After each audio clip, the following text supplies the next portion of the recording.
सज्जनों, once again radio city पर मैं रोहित आपका स्वागत करता हूं सिटी बस शो में। कमाल का ये दिन है, क्यों? क्योंकि आज डॉक्टर गिरिराज हमारे साथ मौजूद हैं रेडियो सिटी स्टूडियो में। उन्हीं से उनका परिचय जानेंगे जयपुरी अंदाज में। Please sir. नमस्कार जयपुर, खम्मा घणी। मैं डॉक्टर गिरिराज स्वर्णकार, कंसल्टेंट इनफर्टिलिटी स्पेशलिस्ट हूँ जीवी IVF सी स्कीम सेंटर पर। बहुत बहुत स्वागत है doctor Giriraj radio city studio में आपका। पहले सवाल की ओर बढ़ूंगा, IVF क्या है? आम भाषाओं में लोगों को समझाइए प्लीज। IVF एक एडवांस प्रोसेस है जो किसी भी इनफर्टिलिटी कपल को एडवाइस किया जाता है। IVF की प्रोसेस के अंदर जो नेचुरली जैसे बॉडी के अंदर एम्ब्रियो का फॉर्मेशन होता है, बेबी जो बनता है स्पर्म और एग के फ्यूजन से, सिमिलरली IVF के अंदर वो चीज हम लोगों को लैब में करनी होती है। तो उसके लिए हमें हस्बैंड का स्पर्म चाहिए होता है और फीमेल की बॉडी से हमें एग्स रिट्रीव करने पड़ते हैं और उन दोनों को मिक्स करके एम्ब्रियोज हम लोग लैब में क्रिएट करते हैं और वो एम्ब्रियोज हम लोग वापस से ट्रांसफर करते हैं फीमेल के यूट्रस यानी गर्भाशय के अंदर और उनको प्रेगनेंसी मिल पाती है। क्या बात है। मैं यहाँ पर ये पूछना चाहूंगा, मान लीजिए IVF पेशेंट है, उनका ट्रीटमेंट प्लान आप डिसाइड कर रहे हैं, क्या क्या फैक्टर्स आप कंसिडर करते हैं उसके लिए? IVF की ट्रीटमेंट या किसी भी इनफर्टिलिटी ट्रीटमेंट के लिए जो इंपॉर्टेंट फैक्टर्स हैं वो कपल के गैमेट्स हैं, यानी कि उनका एग और स्पर्म। तो उन्हीं की क्वालिटी के ऊपर कोई भी ट्रीटमेंट का सक्सेस जो है वो डिटरमाइन करेगा। तो स्पेशली IVF के अंदर फीमेल के अंदर एज जो फैक्टर है वो बहुत ही इंपॉर्टेंट होता है, क्योंकि एज बढ़ने के साथ फीमेल्स के अंदर एग का क्वालिटी खराब होता है, उनका नंबर डिक्रीज होता है। मेल के अंदर भी उन चीजों का इफेक्ट होता है लेकिन वो इतना ज्यादा नहीं।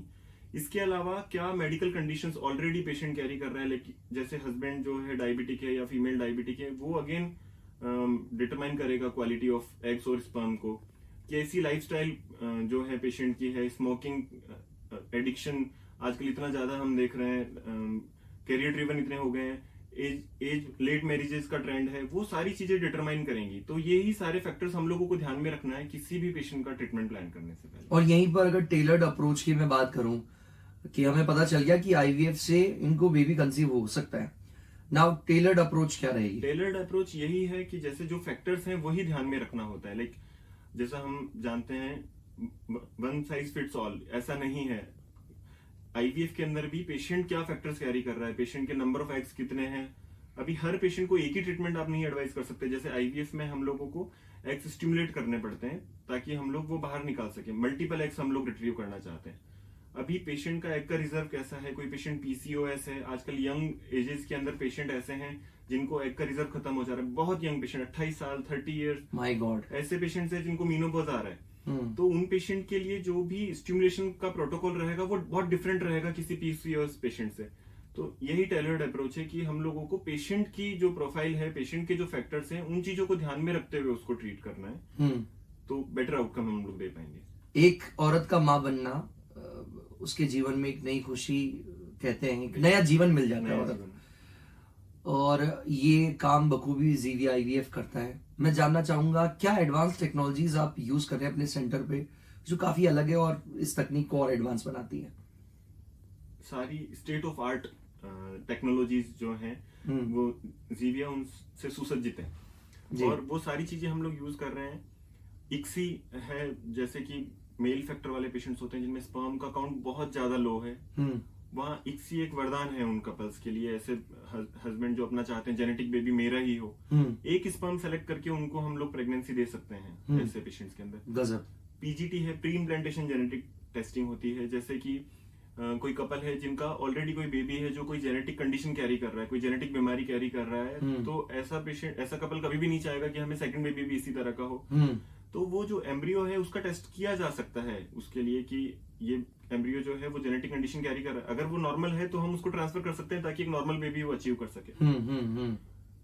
इसके अलावा ईरा है जो कि एंडोमेट्रियम जो है वो एकदम पर्सनलाइज्ड अप्रोच उन पेशेंट के अंदर रखनी होती है कि यही विंडो ऑफ इम्प्लांटेशन, यानी कि जो भ्रूण का चिपकने का जो समय है वो बहुत ही एक लिमिटेड टाइम फ्रेम होता है।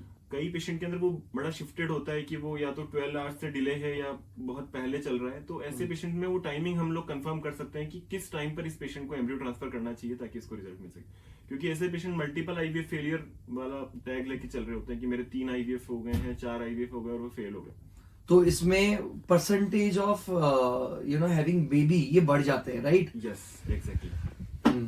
और मेरा आखिरी जो सवाल है आपसे वो ये कि थर्ड पार्टी प्रोडक्शन ये क्या चीज है, ये क्या टर्म है? रोहित, कैसा है थर्ड पार्टी रिप्रोडक्शन? जैसे हम लोगों ने बात की है कि हमें कपल का गैमेट्स चाहिए होता है, स्पर्म और एग, लेकिन कुछ कपल्स ऐसे हैं, जैसा अभी मैंने जिक्र किया था कि बहुत यंग एज में उनके एग्स खत्म हो गए, या फिर हो सकता है कि एडवांस एज हो गई है, उस समय तक उनके पास ये सारी सुविधा का एक्सेस नहीं था। Yes yes. या फिर वो फाइनेंशियली उतने साउंड नहीं थे कि वो उस समय आईवीएफ का ट्रीटमेंट ले सकें। अभी एज 40 हो गई है या 40 क्रॉस कर गई है। ऐसे पेशेंट्स को बेबी देने के लिए हमें कई बार डोनर की रिक्वायरमेंट होती है, और ये एक बहुत वायबल ऑप्शन है एक्चुअल में, जिससे कि बहुत सारे लोगों को खुशियां मिली हैं। तो डोनर नॉट नेसेसरीली कि हमें केवल डोनर एग ही लेना है। अगर मेल पार्टनर है और उनके स्पर्म एकदम नील है और सर्जिकली भी वो हम लोग रिट्रीव नहीं कर पाए हैं, तो ऐसे केसेस में हमें स्पर्म डोनेशन भी लेना पड़ता है। इसके अलावा भी सरोगेसी भी एक ऑप्शन होता है, जहां पर आपने सुना हो पहले किराए की कोख करके वो मिमी एक फिल्म आई थी बॉलीवुड में। यस यस, हाँ बिल्कुल। फॉर एग्जाम्पल, लेकिन जो लॉज हैं उनके अकॉर्डिंग अब आप you can't pay, it is like altruistic surrogacy, यानी आपको पे नहीं करना है। एक भलमनसाहत में कोई आपकी हेल्प कर रहा है कि हाँ मैं आपका यूट्रस आपको प्रोवाइड कर रही हूँ ये बेबी कैरी करने के लिए। जी जी जी। तो ये थर्ड पार्टी रिप्रोडक्शन है, जहां हमें हो सकता है स्पर्म, एग या फिर इवन यूट्रस हमें यूज करना पड़ेगा किसी कपल को बेबी देने के लिए। बिल्कुल। तो ये बहुत नेक काम है और मैं इसके लिए पूरी जीवीआईवीएफ की टीम को बधाई देता हूँ, जिस जील के साथ, जिस डेडिकेशन के साथ आप लोग ये काम कर रहे हैं और कितनी खुशियां आप उनके घर में लेकर आ रहे हैं। सबसे बड़ी खुशी है। हाँ, ये सबसे बड़ी खुशी है। ये हम लोगों के लिए भी इतनी बड़ी खुशी होती है किसी कपल को देखना कि अभी 15 साल के बाद पहली बार प्रेगनेंसी टेस्ट पॉजिटिव आया। अरे आंसू नहीं रुकते हैं, नहीं रुकते हैं। और वो यूं ही, अरे डॉक्टर साहब मिठाई का डब्बा तो आपको लेके जाना पड़ेगा, ऐसे भी इंसिडेंट होंगे, राइट? बिल्कुल, बहुत सो कॉमन। डॉक्टर गिरिराज, आखिरी सवाल और 2 लाइन में मैं चाहूंगा जयपुर के नाम आप एक मैसेज दें, जो भी आपको सुन रहे हैं, जिनके बेबी प्लान नहीं हो पा रहा है, उनको क्या मैसेज देना चाहेंगे ओवरऑल? मैं यही मैसेज देना चाहूंगा रोहित आपके थ्रू, आईवीएफ या किसी भी इनफर्टिलिटी ट्रीटमेंट में टाइम इज द की। अभी अगर आप लोगों को प्रेगनेंसी नहीं हुई है, आपने अपने लोकल डॉक्टर, लोकल गायनी को कंसल्ट किया है और वहां से अगर रिजल्ट नहीं मिल पा रहा है, तो किसी अच्छे इनफर्टिलिटी स्पेशलिस्ट या आईवीएफ सेंटर पर आप लोग मिलिए, क्योंकि हमने बहुत सारे ऐसे कपल्स को देखा है कि टाइम निकल गया, अगर शायद थोड़ा जल्दी अगर ट्रीटमेंट के लिए आते तो हम लोग बेहतर रिजल्ट दे पाते। क्योंकि उसके बाद आप आईवीएफ ट्रीटमेंट करके भी ऐसा, इट इज नॉट लाइक कि 100% रिजल्ट मिलना ही है। तो आईवीएफ में भी ये सारी चीजें बहुत इंपॉर्टेंट हैं कि आप टाइम जो है वो क्या सेलेक्ट किया है, किसी का देर ना करें, मतलब देर ना करें।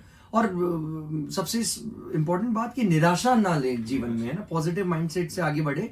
और आपके मन में कोई भी सवाल है तो मैं तो ये कहूंगा पेरेंट्स को, मतलब जो भी कपल हमें सुन रहे हैं उनको, वुड बी पेरेंट्स को, कि आप जीवीआईवीएफ सेंटर पे जाके डॉक्टर गिरिराज जी से स्पेशल अपॉइंटमेंट लेके बातचीत कर सकते हैं आराम से। ठीक है sir? Thank you Rohit, thank you so much. बहुत बहुत अच्छा लगा सर, बहुत बहुत शुक्रिया आपका रेडियो